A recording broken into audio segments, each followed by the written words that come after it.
السلام علیکم ورحمۃ اللہ۔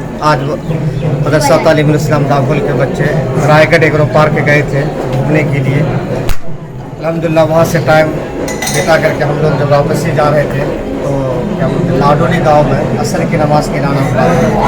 ماشاء اللہ بہت خوبصورت مسجد ہے، اندر سے دیکھ کر بڑا دل خوش ہو گیا۔ ماشاء اللہ مسجد نہایت ہی وسیع و عریض کے ساتھ ساتھ بیرونی اور اندرونی حصے میں صفائی اور پاکیزگی کا ماحول قابل دید ہے۔ اس طرح کے اعلیٰ اور بہتر امور کی انجام دہی دیگر لوگوں کے لیے سبق آموز لمحے کی طرح ہے۔ یہاں سے یہ بات سمجھ میں آئی کہ ہر مسجد کا انتظامی امور اور صاف صفائی کے تعلق سے لوگوں کی فکر مندی پر منحصر ہے، جو اہل ایمان کے لیے نہایت ہی ضروری ہے۔ حدیث پاک میں نبی کریم صلی اللہ علیہ وسلم نے ارشاد فرمایا، النظافۃ من الایمان، پاکیزگی ایمان کا حصہ ہے۔ ایک اور روایت میں آپ صلی اللہ علیہ وسلم نے فرمایا، اللہ جمیل یحب الجمال، اللہ خوبصورت ہے اور خوبصورتی کو پسند کرتا ہے۔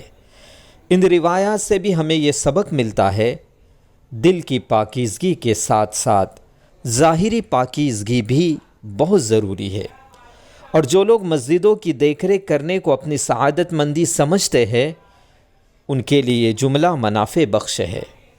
اللہ کے نبی صلی اللہ علیہ وسلم نے فرمایا، جس کو مسجد میں آتے جاتے دیکھو ان کے ایمان والا ہونے کی گواہی دو۔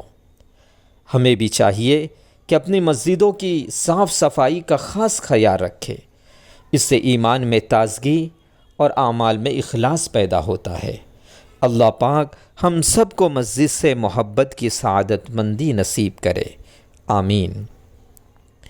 خاص کر خوش نصیب اور باسعادت ہے وہ لوگ جو مسجدوں کی دیکھ ریکھ میں اپنی توانائی صرف کرتے ہیں اور ہر آن اور ہر لمحہ اسی فکر میں رہتے ہیں کہ کس طرح اللہ کا گھر آباد رہے۔